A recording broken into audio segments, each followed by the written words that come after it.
Mis ambiciones literarias siempre fueron muy modestas. Solo quería oír mi nombre en la radio. Esa frase la dejó caer Eduardo Sacheri en una de las tantas entrevistas que ha concedido desde que se convirtió en uno de los escritores más importantes de la literatura argentina contemporánea. Y digamos que puede darse por satisfecho. La vida de este profesor de historia cambió radicalmente en el año 2010, cuando la película El secreto de sus ojos, basada en una novela suya y en la que participó como guionista, ganó el Oscar a la mejor cinta en lengua extranjera. Pero los reconocimientos internacionales no pararon allí. De hecho, por estos días, Sacheri se encuentra en Montevideo presentando la novela La noche de la usina, una historia que le valió el premio Alfaguara de este año, 2016. Para conocer ese nuevo trabajo, pero también para profundizar en la peripecia que lo ha llevado a sonar en la radio mucho más de lo que soñaba, tenemos el gusto de recibir esta mañana en nuestros estudios a Eduardo Sacheri. ¿Qué tal, Eduardo? Buen día, gracias por visitarnos. Buen día, al contrario, gracias por invitarme. Gracias, Débora, también está con nosotros Débora Quirin. Buen día, Débora. Buenos días, ¿cómo están? Contanos a propósito de tu relación con Uruguay. ¿Cuántas veces has venido? Mira, salvo una vez de visita a Colonia, las demás han sido de trabajo. Increíblemente. No soy el típico turista argentino que viene en enero en esa migración un poco invasiva. Habré venido 5 o 6 veces acá a Montevideo, pero como te digo, presentando un libro, presentando otro. Y esta vez, bueno, lamentablemente no es la excepción. Digo lamentablemente porque son unos poquitos días de mucha charla y mucho diálogo, pero no de... Mira, todavía no pude salir a caminar por la Rambla. Estoy desde el martes acá y... Igual el clima creo que no era el mejor, parece. Bueno, pero para el que es porteño y ver el río así como lo tienen ustedes, dan ganas igual, te digo, de salir aunque sea bajo el cierzo velado. Hablando del río, ha corrido mucha agua debajo del puente desde aquel vuelco que pegó tu vida con la publicación de La pregunta de sus ojos. Sí. Me gustaría que en el principio de esta charla nos situáramos en la época previa a aquel cambio. ¿Era muy distinta tu manera de escribir cuando eras un profesor de historia que escribía en sus ratos libres, si la comparamos con ahora cuando escribís como parte de una profesión? Mira, era muy distinta en cuando escribía, en el sentido que yo tenía en aquel momento miles de horas de clase. Bueno, creo que lo típico de cualquier profesor de escuela y de universidad, esto de todas las mañanas, todas las tardes, todas las noches. Y bueno, le robaba horas al sueño para escribir cuentos, sobre todo, que era lo que más me salía en mi primera etapa, donde más cómodo me sentía. Después de El secreto de sus ojos, es decir, después de la película, te diría sobre todo, porque la novela en sí casi que se vendía menos que mis libros de cuentos al principio. Pero claro, catapultada al cine y a lo que fue esa película, a partir de la película me convertí en un tipo que vivía más de escribir y cada vez menos de mis horas de clase. Entonces hoy en día mi día laboral está mucho más volcado a estar en mi casa escribiendo, a la mañana y a la tarde, estar ahí por lo menos en posición de trabajar escribiendo, que dando clase, que solo me quedé con una mañana. Te diría que laboral es el principal cambio. Lo demás, sigo viviendo en Castelar, ahí en el Gran Buenos Aires, sigo con la misma familia. ¿Y hay una diferencia, no sé, en la motivación? ¿Qué te llevaba a escribir en aquella época? La verdad que lo que me llevaba era entender un poco mejor mi lugar en el mundo. La vida que uno tiene, simplemente. Creo que nuestras vidas nos generan preguntas, angustias, deseos, esperanzas, miedo. Y escribir ficción para mí es un modo de hablar de eso, modo indirecto. No me atrevo a hablar directamente de esas cosas, me da pudor, me da vergüenza. Pero en una ficción me animo. Y encima los lectores ven la ficción, lo cual está muy bien. Entonces, mientras los lectores están con el libro para el sentido que ellos necesitan, a mí me sirvió para sacar a ventilar esas cosas que me pasan. Y eso no ha cambiado, por suerte. Por suerte es lo mismo. La anécdota que dio pie a la novela La pregunta de sus ojos, en la que después se basó la película El secreto de sus ojos de Campanella, esa historia en la que un funcionario judicial decide investigar por su cuenta un caso de violación y asesinato, parece que la escuchaste tú mientras trabajabas en un juzgado. Yo mientras estudiaba en la universidad trabajaba en un juzgado. ¿Cómo fue eso? De los 18 a los 24 trabajé en un tribunal criminal de la capital federal, en Buenos Aires. Y era un trabajo interesante, trágico en un costado, porque te estabas todo el tiempo topándote con delitos, delincuentes, víctimas, abogados, presos, jueces, pero era realmente muy estimulante para un tipo joven que se sumó a ese mundo. La historia es ficticia, la historia que yo invento ahí, pero no lo es el mundo en el que se inspiró. Y una vuelta estaba revisando un expediente viejo que habla de los años 70, que hablaba de la liberación de un tipo en medio de lo que fue la amnistía de Cámpora a los presos políticos del 73, pero en esa amnistía política salieron una veintena de presos comunes. Y en esa veintena estaba que finalmente había terminado muerto en un asalto bancario unos meses después. Pero me quedó picando esta cuestión de, mirá si me traté de poner en el rol de una víctima que por una equivocación judicial de elaborar una lista, el tipo termina fuera. Y se me ocurrió el germen de la historia. Cuando digo el germen, digo la jaula en el medio del campo, un tipo adentro y un tipo afuera. Que ese me parece el germen del secreto de sus ojos. Pero en esa época no escribía. Estudiaba historia, estaba hasta la cabeza de materia en la facultad. Pero años después esa historia me seguía rondando y después de un libro, 2 libros, 3 libros de cuentos, yo dije, tengo que poder escribir una novela. Darle forma, digamos, de la ficción a eso. Claro, pero darle la forma de novela, es decir, una historia de largo aliento. Yo sentía como que tenía que poder. Esas cosas ridículas que uno se pone en su trabajo, que a veces tiene razón, a veces no. Digo, hay escritores que nunca han escrito novela y escriben bien de todas maneras. Pero yo tenía como que me recibo de escritor, comillas, si soy capaz de escribir una novela. Bueno, y esa fue la primera que me animé. ¿Débora? Y bueno, del cuento de lo que veníamos hablando, incursionaste en la novela, y después cuando llegó el secreto de sus ojos, ahí ya pasaste a co-guionista. Sí. Algo que también después un poco replicaste en Metegol, la película también de Campanella basada en un cuento del negro Fontana Rosa. ¿Qué implicó para vos ese otro rol, digamos? Mira, aprender mucho. Pues yo no había escrito guión, entonces cuando Campanella me propuso escribirlo juntos, le dije, mira, mandame un par de guiones para ver cómo son. Porque no sabía cómo se estructuraba. Se parece un poco a una obra de teatro, pensando en los oyentes que no hayan visto nunca un guión. Es bastante parecido a como uno ve una obra de teatro, en cuanto a los personajes, sus líneas de diálogo. Pero ¿qué sabías sobre escribir guiones? Nada. Ah. Pero, no, lo que hice fue leer un par de guiones, viendo las películas a que habían dado origen. Ajá. Me acuerdo, por ejemplo, de Un oso rojo, un muy buen policial que se hizo en Argentina. De un uruguayo, Adrián Caetano. Exactamente, el de Caetano, que es una película que me gusta mucho. Conseguí el guión, entonces me vi de nuevo la película mirando el guión. Y digo así, entonces esto se resuelve así. Y una cosa que me di cuenta es que la palabra en el guión tiene un uso muy escueto, muy básico. O sea, no te podés hacer el literato escribiendo un guión. Vos no decís, el personaje piensa en esto y en aquello y en lo demás allá, porque eso en la cámara no se va a ver. No, como mucho el personaje levanta la mirada, fin. Tuve que aprender bastante de eso. Un ejercicio, seguramente. Seguro. Y tuve que aprender también a dialogar con el otro, en este caso con Campanella, porque en general el escritor de ficción trabaja solo, bien adentro de sí mismo, vos negociás con vos mismo, discutís con vos mismo y tomás las decisiones que querés en una novela. En un guión no. En un guión propones, ganás, perdés, empatás, volvés a negociar. O sea, te diría que es más un aprendizaje emocional que un aprendizaje técnico. ¿Y los recortes? Porque hay que recortar mucho, ¿no? Y tenés que aguantarte. ¿Cómo siente el autor de la novela que el guionista esté sacando y sacando y sacando cosas? Y básicamente sentís que te están quitando partes de tu cuerpo. Es una sensación espectacular al principio. Volvés a tu casa hecho una furia y decís, voy a alargar todo, no lo hago. ¿Pero acaso es tú mismo el culpable? Claro, peor porque no hay descanso. Uno se odia a las 24 horas. Pero no, vas aprendiendo. Y vas aprendiendo a decir, bueno, aunque esto no esté, ¿cómo hacemos para que los personajes sean los mismos?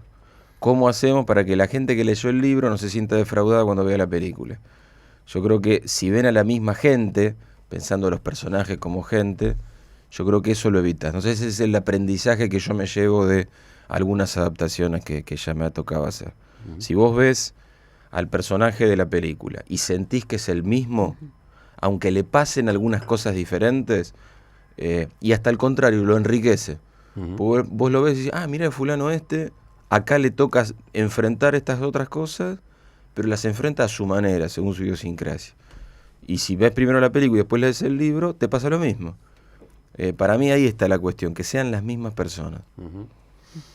Hablando de la película, hay una escena quizás clave, una escena muy recordada, supongo, por la gente, en la que el personaje que interpreta a Francella le dice a Ricardo Darín, a propósito del asesino que están buscando y que no encuentran, el tipo puede cambiar de todo, de cara, de casa, de novia, de religión, de Dios, pero hay una cosa que no puede cambiar.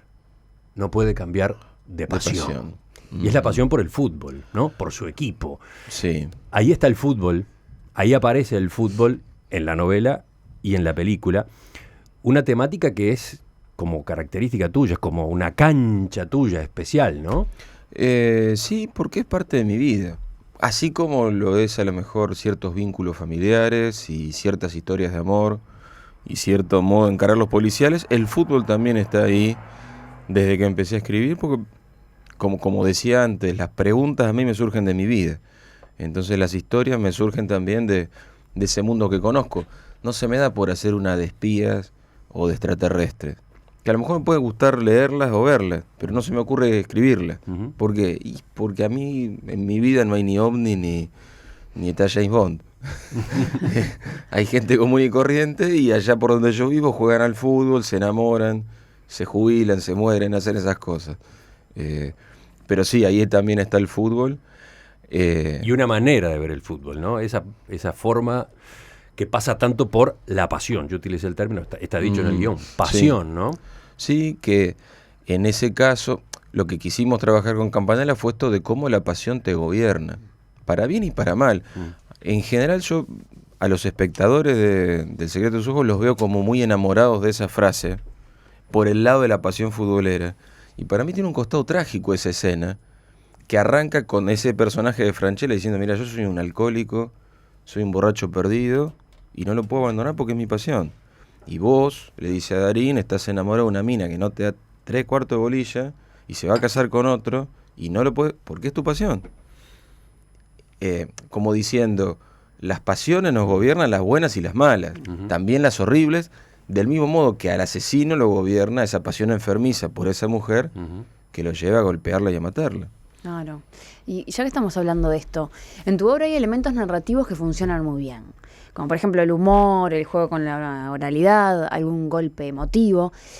Lo que, si le sumamos el fútbol, muchos te han vinculado a vos con la tradición de Osvaldo Soriano y del Negro Fontana Rosa. Un poco ¿Cómo mucho, te vinculás vos con eso? Me parece un poco prematuro. Digo, porque estamos hablando de dos tipos consagrados, sobradamente clásicos, los dos, y yo tengo la ventaja de que sigo escribiendo, de que estoy acá charlando con ustedes, entonces eso también puede hacer parecer que uno es mejor de lo que es. El tiempo tamiza las cosas, y la distancia que impone la muerte también tamiza las cosas. Entonces, hoy sin duda podemos decir, no, Fontana Rosa y Soriano fueron dos grandes escritores y trataron el fútbol de manera hermosa. Pero lo podemos decir porque no están más, no lo hacen más, sus libros quedan ahí en un estante y uno los lee y dice, qué bárbaro esto. A mí me parece que hay que dejar pasar el tiempo. No pienso morirme por el momento, así que me parece bien dejar esta... Después hacemos lo que queremos, decís vos. Claro, pero dentro de mucho tiempo, ¿viste? Cuando yo me muera de viejito. Y por otro lado, tus personajes son tipos solitarios y melancólicos en vía de alguna redención. Por ahí la pérdida o la ausencia se convierte en un terreno más fértil en lo creativo. Bueno, en términos generales me parece que sí. Un cuento siempre habla de lo que no tenemos, de un deseo. ¿Qué es el conflicto narrativo? Y un deseo que está inconcluso. Cenicienta quiere dejar de barrer para las hermanastras y vos te pasás el cuento viendo, ¿lo va a lograr o no lo va a lograr? Yo creo que todo el arte habla de esa pérdida y de esa falta. Y en lo personal, vos hablaste de solitario, melancólico. O melancólico, distintas versiones, ¿no? Si vamos a los cuentos de las novelas. Sí, de hecho yo me considero un tipo solitario y melancólico. Pero escribir me sirve como para proyectarme hacia otras cosas. Eduardo, estoy mirando los mensajes que llegan desde la audiencia y el último o el penúltimo es este de Luis. Dice: estoy escuchando la entrevista porque tenía el dial puesto en la radio. No la esperaba, pero gracias. Muy interesante. El hombre parece auténtico. Sí, de carne y hueso, vivo acá. Acá de cuerpo presente. Bueno, gracias, Luis. Con el escritor argentino Eduardo Sacheri seguimos conversando dentro de unos minutos nada más. En especial ya vamos a detenernos en su último trabajo. ¿Cuántos de ustedes conocen al escritor argentino Eduardo Sacheri, nuestro invitado de esta mañana? Nació en Argentina en 1967. Exactamente, diciembre. Es profesor de historia y escritor ¿desde qué edad? Pongamos 26, 27 años. O sea, hace poco más de 20, ahora tengo 48. Sí, me van a tener que disculpar. Yo sé que un hombre que pretende ser una persona de bien debe comportarse según ciertas normas, aceptar ciertos preceptos, adecuar su modo de ser a determinadas estipulaciones aceptadas por todos. Seamos más claros. Si uno quiere ser un tipo coherente, debe medir su conducta y la de sus semejantes, siempre con la misma e idéntica vara.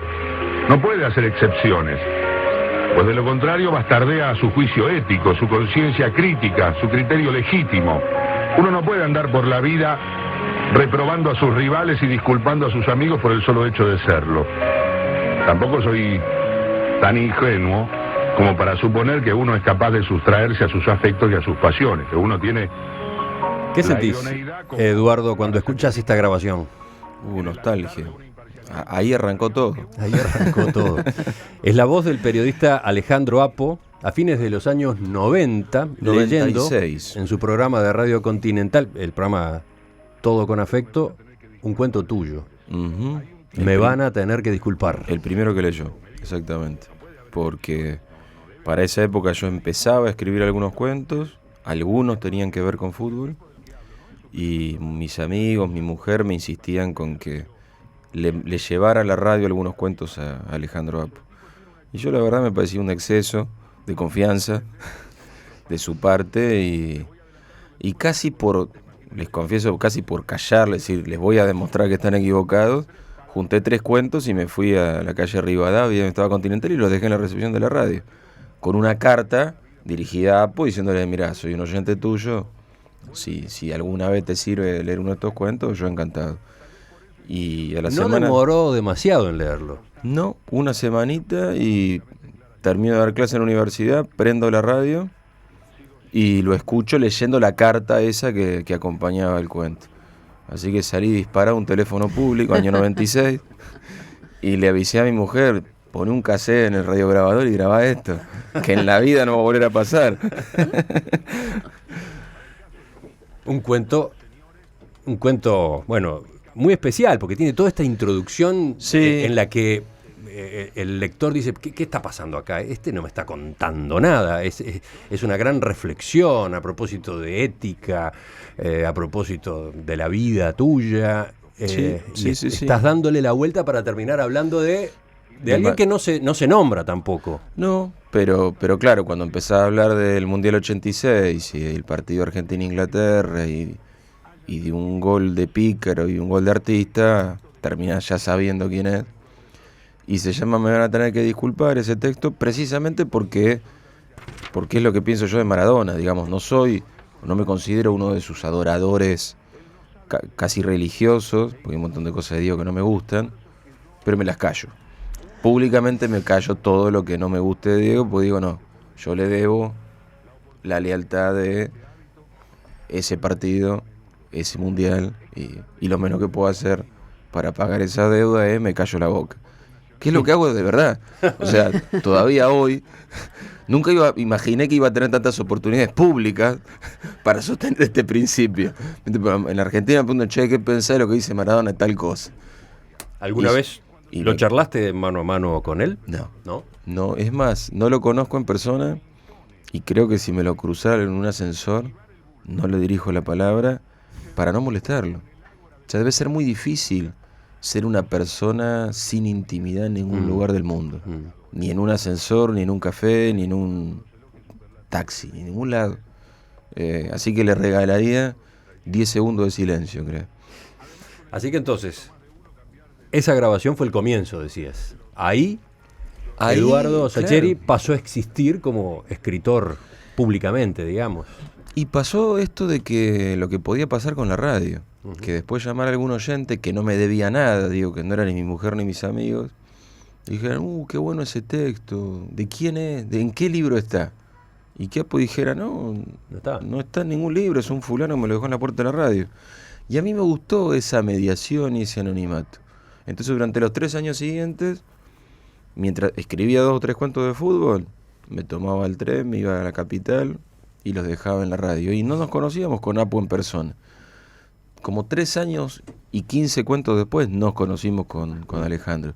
Pero claro, con la difusión radial, periódica de esos cuentos, me fue mucho más fácil publicar mi primer libro. Esa cosa tan difícil de hacer, a mí me fue mucho más fácil.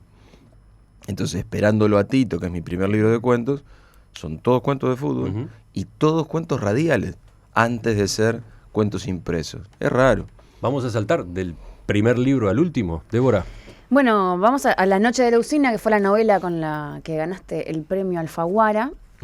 Y ahí, en medio de una economía quebrada, hay un ex futbolista, que es Perlasi, que se propone crear una cooperativa para guardar granos en una especie de silo. Sí. Sucede que viene la crisis del 2001 y lo que le termina fraguando el proyecto. Y él y su grupo de amigos deciden justiciarse esa especie de corralito y personas que están al medio y llevan una patriada, un acto justiciero. Pero además, en esta novela, volvés al pueblo O'Connor, que ya había estado en uno de sus trabajos anteriores, Araos y La Verdad. ¿Cómo fue ese regreso? Mira, me había quedado con ganas. A veces las grandes decisiones literarias tienen motivos tan básicos como, pucha, estoy extrañando a esta gente y quiero volver. Porque ahí en Araos y La Verdad estaba O'Connor, estaba este exjugador Fermín Perlasi, estaba un viejo con un rancho al borde de la laguna, que es el viejo Medina, y una serie de personajes que aparecen en La Noche de la Usina, pero aparecían en Araos y La Verdad. Y me gustó jugar con esta crisis terrible que tuvimos los argentinos, 2000, 2001, 2002, y además sumarle una estafa particular, porque estos tipos no solo les queda el dinero en el banco, sino que hay un comerciante de la zona, junto con el gerente del banco, que los estafan justito antes del corralito, y se sacan del banco sus dólares, digo los de Perlasi y su grupo, justito antes del corralito. Y el que pudo hacer eso, que algunos hubieron, se pararon para toda la cosecha, porque un mes después tenían 4 veces más dinero que lo que tenían antes. Así como los demás tuvimos la cuarta parte, estos tuvieron 4 veces más. Ese es el disparador inicial de, en lugar de esta situación de impotencia que tuvimos casi todos, de ¿quién es el que me hizo esto? El Estado, los bancos, el ministro de Economía, de la Rúa que se fue en helicóptero, no sé. Estos tipos pueden decir, aparte de todo eso, no, es Fortunato Mansi que anda en una pick-up 0 kilómetros y se compró medio pueblo. Claro. Ese es el inicio. 2 opuestos muy definidos. Claro, y de carne y hueso, ¿viste? No es lo mismo que tu antagonista sea el capitalismo mundial a que tu antagonista sea el que se está construyendo una estación de servicio nueva a la entrada del pueblo. Bueno, y si te enterás de dónde tiene guardada la plata, ahí se agrega una cosa que es una duda moral y de valentía y cobardía, que es, ¿y si voy y se la robo? ¿Me animo o no me animo? Y si terminamos en cana, ¿me animo o no me animo? Que de eso se trata, bueno, el resto de La Noche de la Usina. Porque si bien esta novela la precede en el tiempo narrativo a Araos y La Verdad, uno puede ver en esta historia una reivindicación de este futbolista del que estamos hablando, de Perlasi, porque en su momento fue una especie de héroe muy cuestionado por lo que no hizo en un partido clave, Y acá es admirado por el hijo de un ex empresario, sale triunfante en su patriada. ¿Vos coincidís con esto? No lo sé. Digo, en Arauz, y la verdad, se habla de una traición futbolística, y yo no he tomado partido en cuanto a si estuvo bien o estuvo mal. Y si me preguntás en la noche de la usina, ¿está bien esto de ir a robarle al que te robó? Tampoco lo sé. Como no sé si está bien meter en una jaula al asesino ilegalmente suelto que mató a tu mujer, no lo sé. Me gusta preguntármelo. Y me encanta que los lectores se lo pregunten y eventualmente se lo contesten. Pero yo no tengo la respuesta. Pero me hace bien hacerme las preguntas. ¿Cómo fue para ti concretamente aquella crisis? Mirá, yo perdí todo lo que tenía dentro del banco, como cualquiera de clase media, pero no me quedé sin trabajo. En ese sentido la pasé mucho mejor que los muchos que perdieron su trabajo, porque yo estaba con mis horas de clase, lo único que tuve que hacer fue ajustarme el cinturón, no salir de vacaciones 3 o 4 años, cambiar las marcas de los fideos de primera marca, lo de segunda marca y todas esas cosas que uno hace. Ubicar los patagones en algunos lugares. No me recordé los patacones, ese era un infierno, porque nos pagaban en esa pseudomoneda a los que éramos empleados del Estado, como los docentes, pero no me pasó más que eso. Entonces, bueno, fueron 3 o 4 años duros, pero tapado de horas de clase, un plato de comida no te iba a faltar en la mesa, que, bueno, creo que esa es la verdadera diferencia entre vivir una crisis y padecer una crisis. Yo la viví, no la padecí. La noche de la usina, ese es el título de la novela, la que te hizo ganar el premio Alfaguara este año, que se presenta hoy mismo en Montevideo. La presentación va a ser hoy, con entrada libre, en el Auditorio Nacional del Sodre, en la zona del Perifoneo. Y quizás a algunos de nuestros oyentes pueda sorprenderles la integración de la mesa. A mí también me sorprendió. Porque además de la escritora Claudia Amengual, estará sentado allí el maestro Oscar Washington Tabárez. ¿Cómo surge esa relación? De la mejor manera. Parece que al maestro le gusta lo que escribo. Desde aquellos lejanos cuentos de fútbol, ayer el maestro tuvo la gentileza de invitarme allá al predio de la selección. ¿Estuviste en el Complejo Celeste? Estuve en el Complejo Celeste, qué lindo que está, por otra parte. Y me contó un poco, él estaba dirigiendo en Vélez, en la Argentina, en el 2000. Y no sé si fue el mismo Apple que le regaló este libro, Esperando a Tito, que hablábamos, que eran todos cuentos de fútbol. Y de ahí medio que, bueno, el maestro que es lector, se copó con esos cuentos, le gustaron y medio que ahí se convirtió en mi lector. Yo tenía alguna referencia que le gustaban mis cosas, pero no me imaginé que la gestión de la gente de la editorial iba a dar lugar a que el maestro aceptara y me diera este honor de integrar la mesa con Claudia Amengual. Así que voy a estar como con las dos vertientes, la literaria y la futbolera, y yo los dejo hablar a ellos, ¿viste? ¿No? En la presentación. ¿Cómo ves el proceso del maestro Tabárez? ¿Tenés una opinión hecha? Mirá, a mí en general tenés que hablar bien de los uruguayos. Estás acá, tenés que vender libros. A ver cómo te la arreglas. No, que los envidie, escúchame. Esto de que a los buenos le vaya bien. Digamos, una cosa es que uno admira a los buenos, pero si encima a los buenos le va bien, pues sí, tal vez el mundo es menos injusto de lo que yo pensaba. Después resulta que no, y que el mundo es tan injusto como uno sospechaba, pero está bueno confundirse de vez en cuando y pensar que no.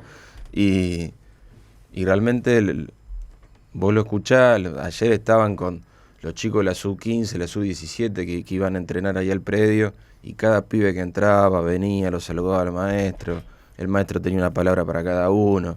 Era lindísimo pensar, pucha, lo que están sembrando estos tipos.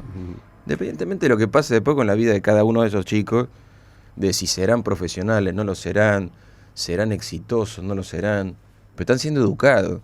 Y vos decís, qué bueno eso.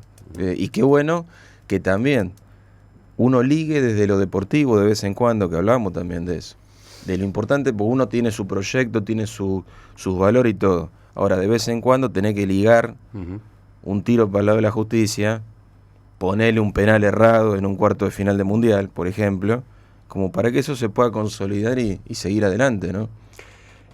Yo te preguntaba al principio por tu relación con Uruguay, por tus visitas a Uruguay, y tu vínculo con Uruguay tiene también algo que ver con la literatura.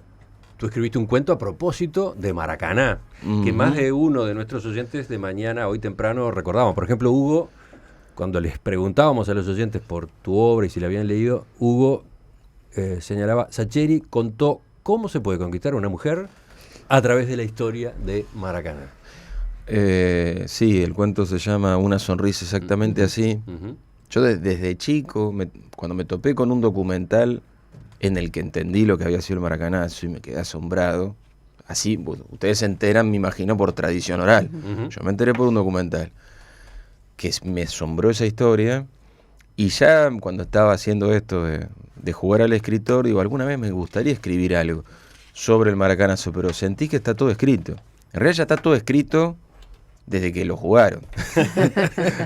Ahí escribieron la hazaña. Claro, ya jugaron ese partido, lo ganaron 2-1, ya listo, no hay más que... Sin embargo, vos podés sumarle, sí, testimonio de los jugadores, también de los brasileños, de los derrotados, lo que vos quieras. Ahora, ¿qué puedo contar yo literariamente 60 años después?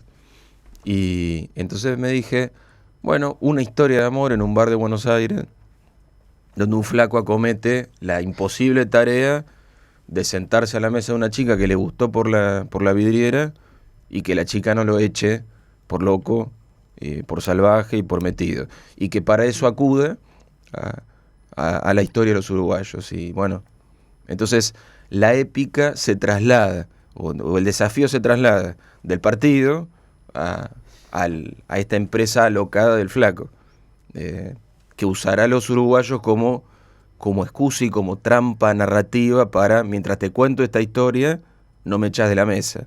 Bueno, va un poco por ese lado. Quedó lindo ese cuento, me gusta cómo quedó. A los uruguayos por lo visto también. ¿Tenés más preguntas, Débora? Porque tengo una acá que viene de la audiencia, capaz que la intercalo ahora y después vamos con la tuya. Francisco, que nos escucha desde San Pablo, además es uruguayo, pero escucha en San Pablo, quiere saber, ¿y de historia? ¿Como historiador no has escrito nada?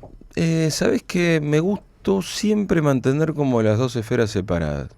Entiendo que haya gente que le gusta juntarlas, y de hecho ponerle la novela histórica es un género así muy, muy visitado tanto por escritores como por lectores, pero a mí me gusta como mantener esto de la historia, la ciencia, la docencia, en un mundo así más de criterio de verdad, por llamarlo de alguna manera, y el mundo del juego. Entonces, yo tengo dos grandes juegos en mi vida, que son la literatura y el fútbol. Y el trabajo científico, por llamarlo de algún modo, el de la historia. Aunque también te guste la memoria y no como algo simplemente decorativo. No, seguro, pero cuando te preguntás por historia, me parece que a mí me interesa al menos intentar ir hallando verdades, parciales, momentáneas, provisorias, pero buscando esto de, bueno, vamos a ver qué pasó realmente. Cosa que en la literatura aún no le pasa. Estás dedicado plenamente a la literatura, sin embargo, reservás unas horas para dar clases. Exactamente, mal que les pese a mis alumnos, sigo los lunes dando clases. Y sigue escribiendo su nombre en el pizarrón cada vez que entra. Cada primera clase lo sigo anotando y los pibes te ponen cara de, ay, ya sabemos que se llama Sacheri. Pero es parte de poner bien los puntos el primer día. Como todo docente sabe, lo que haces el primer día es clave y define todo el resto del año. Y lo elemental, la pregunta obvia, ¿por qué seguís dando clase una vez por semana? Y la respuesta obvia, porque me gusta mucho. Lo disfruto mucho y me parece un trabajo útil. Y es un privilegio tener un trabajo que es útil. Digo, todo trabajo honesto es útil a su manera. Pero si encima sentís que le está siendo útil a otro, insisto, aunque los alumnos se opongan a ser educados, vale la pena. En Perspectiva, da que hablar. Eduardo Sacheri, gracias de nuevo por tu visita esta mañana. Suerte con el nuevo libro. Volvemos a conversar en cualquier momento, ¿eh? Seguro que sí, gracias a ustedes. Débora, también gracias por tu participación, ¿eh? Nos vemos mañana.